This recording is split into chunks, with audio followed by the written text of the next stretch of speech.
الالہ پر بات کریں گے۔ الالہ کا معنی ہے معبود، خاص معبود۔ معبود کون؟ جس کی عبادت کی جائے۔ اللہ سبحانہ و تعالیٰ کی عبادت، اسی سے محبت اور اسی کے آگے جھکنا اور اس کے سامنے عاجزی کا اظہار۔ وہ کیوں؟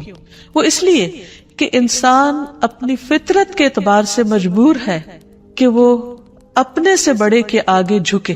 اسے کسی نہ کسی کے آگے ضرور جھکنا ہے، کیونکہ وہ اس کے اندر یہ مادہ موجود ہے، وہ اس کے بغیر رہ نہیں سکتا، اس کے بغیر اس کی تکمیل نہیں ہوتی۔ انسان ہمیشہ یہ چاہتا ہے کہ وہ کسی سے شدید محبت کرے، کسی کے آگے جھکے، کسی کا سہارا لے، کسی کو اپنے غم اور رنج کی حالت میں پکارے، کوئی ہو جو ہر حال میں اس کی سننے والا ہو، جو اس کا دکھ دور کرنے والا ہو۔ تو اللہ سبحانہ تعالیٰ کے سوا وہ کون ہو سکتا ہے؟ جب سے انسان پیدا ہوا ہے اور انسانی تاریخ میں جو مختلف ادوار آئے ہیں، اس میں لوگوں نے اللہ سبحانہ تعالیٰ کو معبود تو مانا، لیکن اس کے ساتھ دوسروں کو بھی الہ مان لیا، یعنی ظاہر میں نظر آنے والی چیزوں کو بھی انہوں نے اپنا سہارا بنا لیا۔ کوئی درخت کے آگے جھکا تو کوئی پہاڑ کے آگے جھک گیا، کوئی سمندر سے خوف کھا کر اس کے آگے جھکنے لگا، کسی نے آگ کو اپنا خدا مان لیا اور وہ اس کی عبادت کرنے لگا۔ گویا جس چیز سے وہ ڈرا یا جس چیز سے وہ حیران ہوا یا جس چیز نے اس کو امپریس کیا یا انفلوئنس کیا یا جس چیز کے لیے اس کے دل کے اندر ایک خاص کیفیت پیدا ہوئی، اس نے اسی کو اپنا معبود بنا لیا۔ لیکن اللہ سبحانہ وتعالیٰ فرماتے ہیں وَإِلَٰهُكُمْ إِلَٰهٌ وَاحِدٌ لَا إِلَٰهَ إِلَّا هُوَ الرَّحْمَٰنُ الرَّحِيمُ، سورۃ البقرہ آیت 63 ہے۔ اور تمہارا معبود، تمہارا الہ بس ایک ہی الہ ہے، وہ جس نے ان سب چیزوں کو پیدا کیا ہے۔ مخلوق الہ نہیں ہو سکتی۔ الہ تو وہی ہو سکتا ہے کہ جس کے سب تابع ہو، جس کے آگے پوری کائنات جھکی ہوئی ہو۔ فرمایا اس کے سوا کوئی اور معبود نہیں، وہ بے حد رحم کرنے والا، نہایت مہربان ہے۔ عربی زبان میں الہ کا لفظ اللہ سبحانہ تعالیٰ کے لیے استعمال ہوتا ہے، تو اس آیت سے پتہ یہ چلتا ہے کہ اللہ سبحانہ تعالیٰ اپنی الہیت میں منفرد ہے، یکتا ہے، اکیلا ہے، اور الوہیت کے اندر یعنی الہ ہونے کے اندر کمال علم، کمال قدرت، کمال رحمت اور کمال حکمت کے معنی پائے جاتے ہیں۔ یعنی وہی الہ ہو سکتا ہے جس کا علم کامل ہو، جس کی قدرت کامل ہو، جس کی رحمت کامل ہو، جس کی حکمت کامل ہو، اور اس میں کسی قسم کا کوئی نقص نہ پایا جاتا ہو۔ اور یہ تمام صفات صرف اور صرف اللہ سبحانہ تعالیٰ کے اندر ہی ہیں۔ اسی لیے وہی دراصل الہ ہے، وہی معبود ہے، اور وہی عبادت کے لائق ہے، عبادت کا حقدار ہے، کیونکہ کسی اور کے اندر یہ صفات اس درجے میں پائی ہی نہیں جاتی۔ تو یہ صفات اس بات کا تقاضا کرتی ہیں کہ ایک انسان اللہ ہی کو اپنا محبوب سمجھے اور انتہا درجے کی محبت صرف اسی کے ساتھ کرے، انتہا درجے میں صرف اسی کے آگے جھکے، اپنا سر اور اپنی پیشانی صرف اسی کے سامنے ٹکائے، کچھ مانگے تو صرف اسی سے مانگے، اسی کے آگے ہاتھ پھیلائے اور کسی اور کے آگے نہیں۔ سورۃ الانبیاء میں اللہ تعالیٰ فرماتے ہیں لا الہ الا انا فاعبدونی، میرے سوا کوئی معبود نہیں، لہٰذا تم میری ہی عبادت کرو، نہیں مانگو تو مجھ سے مانگو، جھکو تو میرے آگے جھکو، اس لیے کہ وہ دینے پہ قادر ہے۔ وہ اتنا عظیم ہے کہ اس کے آگے جھکنا انسان کے لیے باعث عزت ہے، باعث ذلت نہیں، کیونکہ انسان جب اپنے سے چھوٹی چیز کے آگے جھکتا ہے تو یہ جھکنا اس کے لیے باعث ذلت ہے۔ اسی طرح ایک سورۃ طٰہٰ میں فرمایا اننی انا اللہ لا الہ الا انا فاعبدنی، بے شک میں ہی اللہ ہوں، میرے سوا کوئی معبود نہیں، بس تم میری ہی عبادت کرو۔ اللہ سبحانہ تعالیٰ کے لیے الہ کے علاوہ رب کا بھی لفظ آتا ہے، یعنی رب بھی اللہ کے ناموں میں سے ایک نام ہے، لیکن ان دونوں میں فرق ہے۔ رب کا مطلب ہے مخلوق کو پیدا کرنے والا، اس کو رزق دینے والا، اس کا انتظام کرنے والا، لیکن الہ کا مطلب ہے جو عبادت کے مستحق ہے، یعنی جس کی عبادت کی جائے، جس کی تعظیم کی جائے، جس کے آگے عاجزی اور انکساری کا اظہار کیا جائے۔ تو عبادت حقیقت میں محبت، اطاعت، تسلیم و رضا اور تعظیم پر مبنی ہوتی ہے، اور یہ صرف الہ ہی کے لیے ہو سکتی ہے۔ تو اس میں دراصل توحید الوہیت کی طرف دعوت دی گئی ہے، اور جہاں الہ کا لفظ آیا ہے وہاں ساتھ شرک کی نفی بھی کی گئی ہے کہ لا الہ الا انت یا لا الہ الا اللہ، پھر یہ ہے کہ اللہ سبحانہ وتعالیٰ نے اپنا یہ نام خود رکھا ہے، اضافت کے ساتھ بھی اور اس کے بغیر بھی، اور حقیقت یہ ہے کہ تمام انبیاء بھی اس نام کو استعمال کرتے رہے ہیں۔ ہم دیکھتے ہیں کہ سورۃ البقرہ میں اللہ تعالیٰ کا ارشاد ہے، اللہ تعالیٰ جب یعقوب علیہ السلام کی وفات کا وقت ذکر کرتے ہیں کہ ام کنتم شہداء اذ حضر یعقوب الموت اذ قال لبنیہ ما تعبدون من بعدی، کیا تم حاضر تھے اس وقت جب یعقوب کو موت آئی، جب اس نے اپنے بچوں سے کہا کہ میرے بعد تم کس کی عبادت کرو گے، کس کے آگے جھکو گے؟ تو انہوں نے کیا کہا؟ نعبد الہک و الہ آبائک ابراہیم و اسماعیل و اسحاق الہا واحدا ونحن لہ مسلمون، ہم تیرے معبود نعبد الہک، اس کی عبادت کریں گے۔ یہاں بھی لفظ الہ استعمال ہوا ہے کہ جب عبادت کی بات ہے تو پھر ساتھ ہی الہ کا لفظ آ جاتا ہے کہ وہ خاص معبود جو عبادت کا مستحق ہے۔ تو تیرے معبود اور تیرے آبا یعنی ابراہیم، اسماعیل، اسحاق، ان سب کے الہ کی جو ایک ہی الہ ہے اس کی ہم سب عبادت کریں گے۔ تو گویا یعقوب علیہ السلام اپنی اولاد کو ایک اللہ الالہ کی عبادت کی تاکید کر کے گئے، وصیت کر کے گئے۔ پھر اسی طرح اللہ کا نام الالہ اللہ تعالی کی ذات اور اس کی صفات پر دلالت کرتا ہے، یعنی اللہ تعالی کا یہ نام جو ہے وہ اس کی صفات کو بھی بیان کرتا ہے، اور حقیقت یہ ہے کہ یہ صرف اللہ سبحانہ تعالیٰ ہی کے لیے ہے۔ یہاں یہ بات بھی یاد رہے کہ اللہ سبحانہ تعالیٰ نے خود اپنے ساتھ دوسرے الہوں کا انکار کیا ہے۔ قرآن مجید میں اللہ تعالیٰ فرماتے ہیں سورۃ المؤمنون میں، مَتَّخَذَ اللَّهُ مِن وَلَدٍ، اللہ نے کوئی اولاد نہیں بنائی، وَمَا كَانَ مَعَهُ مِنْ إِلَٰهٍ، اور اس کے ساتھ کبھی کوئی الہ رہا ہی نہیں، کوئی اور الہ ہے ہی نہیں، نہ تھا نہ ہے اور نہ کبھی ہو سکتا ہے۔ کیوں؟ اس کے لیے بہت خوبصورت دلیل دی گئی کہ اِذًا لَذَهَبَ كُلُّ إِلَٰهٍ بِمَا خَلَقَ، اگر کوئی اور الہ ہوتا تو وہ جو اس نے بنایا ہوتا وہ اپنے ساتھ لے جاتا، یہ باہم کلیش بھی ہوتا۔ وَلَا عَلَىٰ بَعْضُهُمْ عَلَىٰ بَعْضٍ، اور ان میں سے بعض پہ چڑھائی کر دیتے، کیونکہ جب اختیارات بہت سے لوگوں کے ایک جیسے ہوں تو ان میں سے پھر وہ دوسروں سے آگے بڑھنے کے لیے ان کو ہرانے کی کوشش کرے گا۔ سبحان اللہ، اللہ پاک ہے عما یصفون، اس سے جو وہ وصف بیان کرتے ہیں اللہ کا، یعنی اللہ سبحانہ تعالیٰ کے ساتھ کوئی اور الہ ہو ہی نہیں سکتا، کیونکہ کوئی اور ایسی صفات کے لائق ہی نہیں اور کوئی معبود ہے ہی نہیں۔ عبادت کا مستحق صرف اللہ ہے۔ تمام انبیاء نے اسی کی دعوت دی ہے، اعبدوا اللہ ما لکم من الہ غیرہ، اللہ کی عبادت کرو، اس کے سوا تمہارا کوئی الہ نہیں، واعبدوا اللہ ولا تشرکوا بہ شیئا، اور اللہ کی عبادت کرو اور اس کے ساتھ کسی کو شریک نہ ٹھہراؤ، کیونکہ ہماری زندگی کا مقصد ہی عبادت ہے اور عبادت اللہ کا حق ہے، اس لیے ہمیں سوچ سمجھ کر اس حق کو ادا کرنا ہے۔ ایسا نہ ہو کہ ہم کوشش بھی کریں، محنت بھی کریں، لیکن وہ اس کے ہاں قبول نہ ہو جس نے دراصل ہمیں پیدا ہی اس کام کے لیے کیا ہے۔ معاذ رضی اللہ عنہ سے مروی ہے کہ نبی صلی اللہ علیہ وسلم جس گدھے پر سوار تھے میں اس کے اوپر آپ کے ساتھ پیچھے بیٹھا ہوا تھا، سواری کر کے کہیں جا رہے تھے۔ اس گدھے کا نام عفیر تھا۔ آپ نے فرمایا، اے معاذ، کیا تمہیں معلوم ہے کہ اللہ تعالیٰ کا حق اپنے بندوں پر کیا ہے اور بندوں کا حق اللہ تعالیٰ پر کیا ہے؟ میں نے کہا کہ اللہ اور اس کا رسول ہی زیادہ جانتے ہیں۔ آپ نے فرمایا، اللہ کا حق اپنے بندوں پر یہ ہے کہ وہ اس کی عبادت کرے اور اس کے ساتھ کسی دوسرے کو شریک نہ ٹھہرائے، اور بندوں کا حق اللہ پر یہ ہے کہ جو بندہ اللہ کے ساتھ کسی کو شریک نہ ٹھہرائے اللہ اسے عذاب نہ دے، یعنی جو شخص توحید پر ہو پھر اللہ سبحانہ تعالیٰ اس کو اپنے عذاب سے، سزا سے محفوظ رکھے۔ پھر یہ ہے کہ اللہ تعالیٰ کو راضی کرنے کے لیے ضروری ہے کہ ہم صرف اسی کی عبادت کریں اور اس کے ساتھ کسی کو شریک نہ ٹھہرائیں، اور اللہ کی رسی کو مضبوطی سے تھامے رکھیں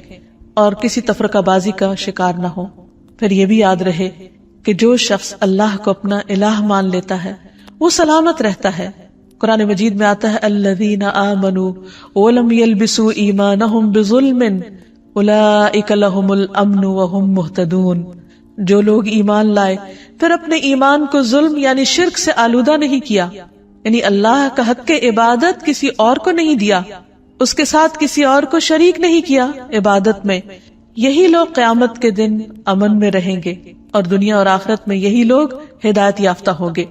پھر اگر کوئی شخص اللہ سبحانہ تعالیٰ کی حفاظت حاصل کرنا چاہتا ہے یعنی اس کے عذاب سے اللہ کی پناہ میں رہنا چاہتا ہے تو اس کے لیے بھی یہی ضروری ہے کہ وہ الہ ہی کی عبادت کرے. رسول اللہ صلی اللہ علیہ وسلم نے حضرت معاذ سے فرمایا تھا احفظ اللہ یحفظ کا، اے معاذ اللہ کی حفاظت کرو، یعنی اس کے حقوق کی حفاظت کرو، اس کی عبادت میں کسی کو شریک نہ کرو. یحفظ کا، وہ اللہ تمہاری حفاظت کرے گا. احفظ اللہ تجدہ تجاہک، اللہ کی حفاظت کرو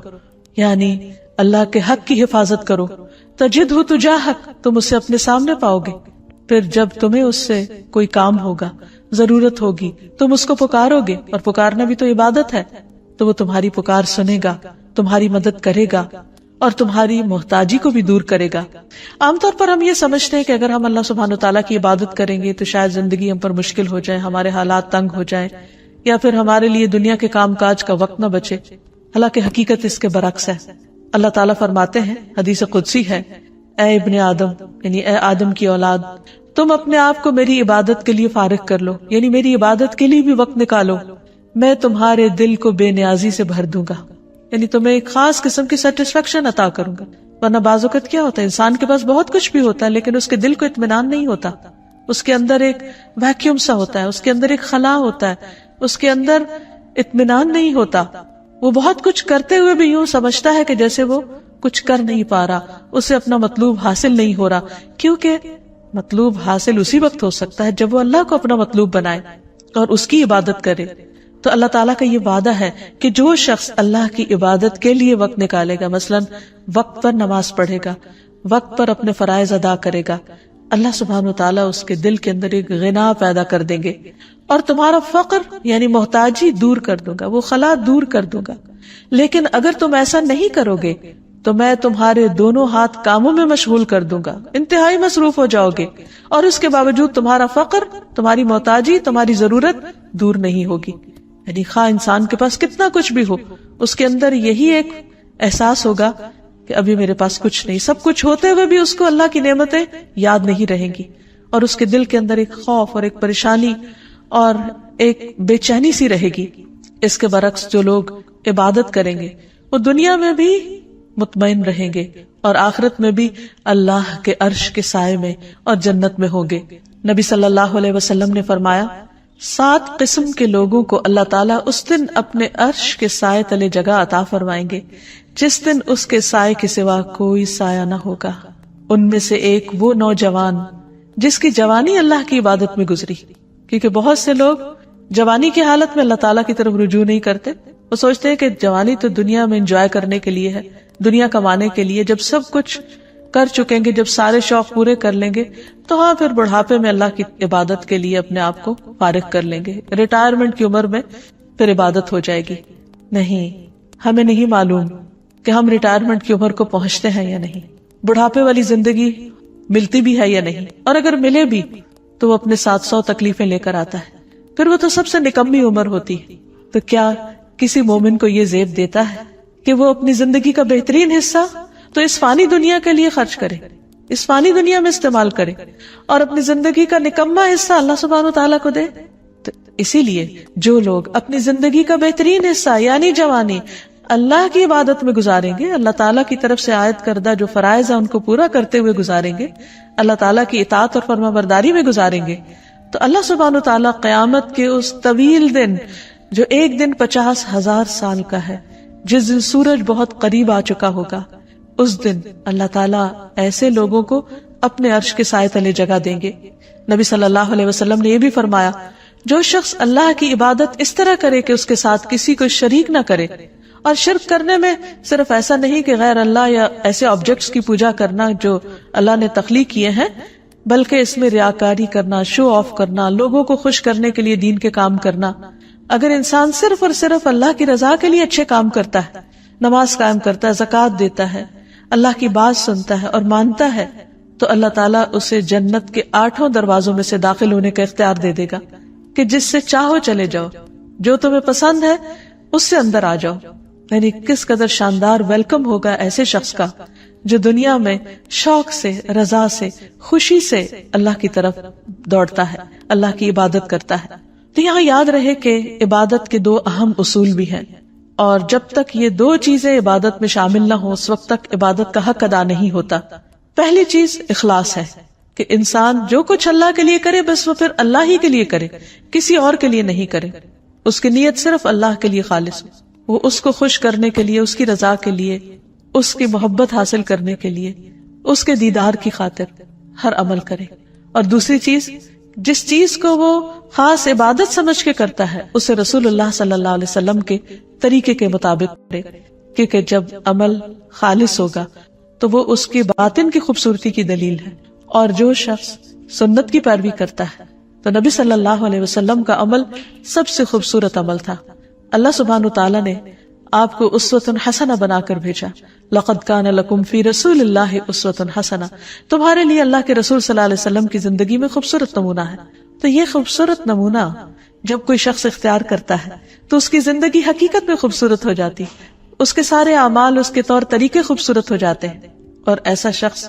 ایک بہترین حالت میں اللہ سبحانہ وتعالیٰ کے سامنے حاضر ہوگا۔ اللہ تعالیٰ ہمیں بھی ان لوگوں میں شامل کر لے کہ جو احسن طریقے پر اللہ کی عبادت کرتے ہیں، ایسی عبادت جو اس کو پسند آ جائے۔ اسی لیے نبی صلی اللہ علیہ وسلم نے اچھی عبادت کا جو کرائیٹیریا بتایا وہ کیا ہے کہ تم اس طرح اللہ کی عبادت کرو گویا تم اس کو دیکھ رہے ہو، اور اگر یہ کیفیت نہ ہو تو یہ تو ضرور یاد رکھو کہ وہ تمہیں دیکھ رہا ہے۔ تو جو بھی شخص یہ سوچ کر اللہ کی عبادت کرے گا کہ وہ اس وقت اللہ کی نگاہ میں ہے، تو وہ لوگوں کے سامنے ہو یا تنہائی میں ہو، وہ اچھے کام ہی کی کوشش کرے گا، وہ اپنے ہر کام کو بہترین طریقے پر انجام دینے کی کوشش کرے گا، کیونکہ اس کا یہ احساس اس کے کام کی کوالٹی پر اثر انداز نہیں ہونے دے گا۔ نبی صلی اللہ علیہ وسلم نے ایک خوبصورت دعا سکھائی ہے ہر نماز کے بعد پڑھنے کے لیے، اللہم اعنی علی ذکرک و شکرک و حسن عبادتک، اے اللہ اپنا ذکر، اپنا شکر اور اپنی خوبصورت عبادت کی توفیق عطا فرما، اس پر میری مدد فرما، کیونکہ انسان کے ساتھ بہت سی مشکلات بھی ہیں، خود اس کا اپنا نفس اندر سے بعض اوقات ایسے فتنے میں مبتلا ہو جاتا ہے کہ عبادت کی حلاوت ختم ہو جاتی ہے۔ اسی طرح بعض اوقات شیطان کے ڈالے ہوئے وسوسے یا لوگوں کی باتیں، باہر کا ماحول انسان پر اثر انداز ہوتا ہے اور وہ اللہ سبحانہ وتعالیٰ کی عبادت کا حق ادا نہیں کرتا یا عبادت کو انجوائے نہیں کرتا۔ اس لیے جو ہی ایک عبادت مکمل ہو تو اگلی عبادت کے لیے، یعنی ایک نماز کے اختتام پر اگلی نماز کے لیے اور اگلی مزید عبادات کے لیے انسان دعا کرے، کیونکہ اللہ کی عبادت پر اللہ تعالیٰ ہی بہترین طریقے پر مدد کر سکتے ہیں۔ پھر اسی طرح یہ ہے کہ انسان اپنی عبادات میں کمی کوتاہی نہ کرے۔ اب دیکھیے کہ ذرا تھوڑی دیر کے لیے سوچئے کہ مثلاً اگر آپ کا حق کسی پر ہو اور وہ اس کو ادھورے طریقے سے ادا کرے تو آپ کو کیسا لگے گا؟ مثلا کسی نے آپ سے قرض لیا اور جب وہ واپس کرے تو آدھا کرے، کسی نے آپ سے کسی چیز کے دینے کا وعدہ کیا اور پھر اس کو پورا نہیں کیا، تو اس پر آپ کی کیفیت کیا ہوگی؟ اس بات سے اب اس معنی اور مقصد کو سمجھیے کہ اللہ سبحانہ وتعالیٰ نے ہم پر کچھ فرائض اور کچھ عبادات لازم کی ہیں جن کو ہمیں ہر صورت ادا کرنا ہے۔ مثلا دن میں 5 نمازیں فرض ہیں۔ اب اگر کوئی شخص یہ کہے کہ میں نے 4 پڑھ لیے، کیا یہ کم ہے؟ یہ بھی تو بہت ہے۔ نہیں، اللہ سبحانہ وتعالیٰ نے 5 کا حکم دیا ہے، ہم اسے اپنی مرضی سے 4 نہیں کر سکتے یا 3 نہیں کر سکتے، اور اسی طرح اپنی مرضی سے 6 بھی نہیں کر سکتے ان کو، کیونکہ اتنا ہی کرنا ہے، اسی طرح کرنا ہے جیسا کرنے کا اللہ سبحانہ وتعالیٰ نے حکم دیا،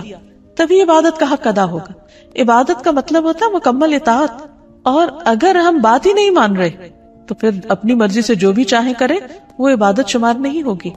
ہاں، اللہ کی رضا، اللہ کی پسند، اللہ کی خوشی کے لیے چھوٹا سا کام بھی کرے، ایک لقمے جیسی چیز بھی اللہ کے راستے میں خیرات کر دے،